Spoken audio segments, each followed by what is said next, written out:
I was convicted that seminary education is a product of the church. And so I wanted my seminary education to be something I was doing while I was embedded and ingrained in the life of the local church. And I was able to work through the things I was learning within the context of teaching in the church to real people surrounded by real, regular, normal people, not just a bunch of other seminary people. And that actually helped me, I think, to be a better pastor because I was leaving seminary already ingrained in the life of the local church, not trying to return to it from a different artificial setting. BTS was structured in such a way that I could work full-time and go to school with morning classes, night classes, and distance classes. And so it allowed me to provide for my family while getting my education. Going into ministry is not a career that's very lucrative. You're not going to make tons of money in ministry. And so I was very convicted that I didn't need to graduate with $40,000 in debt. And so the way BTS is structured, both class-wise as well as financially, I was able to leave with no debt at all. Currently, I am the director of the Alabama Church Planting Network.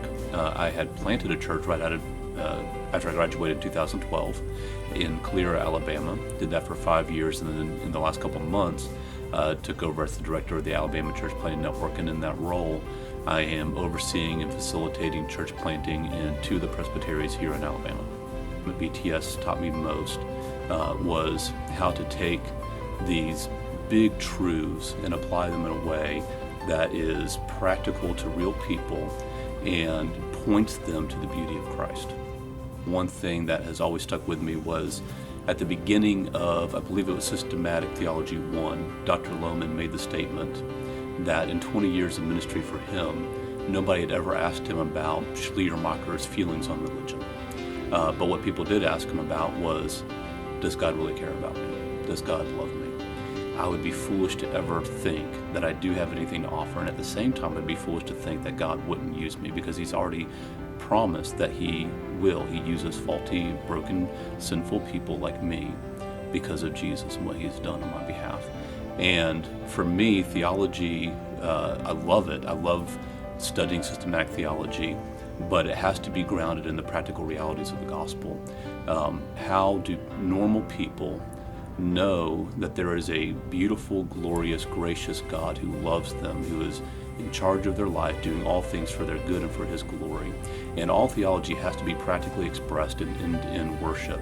If I could encourage a current seminary student in anything, it would be a couple things. One,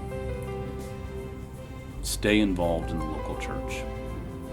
It's easy to think of seminary as your church, or to think of your seminary studies as your devotional life, but it needs to serve those purposes, not be that. And so stay involved in the church, stay involved with real people.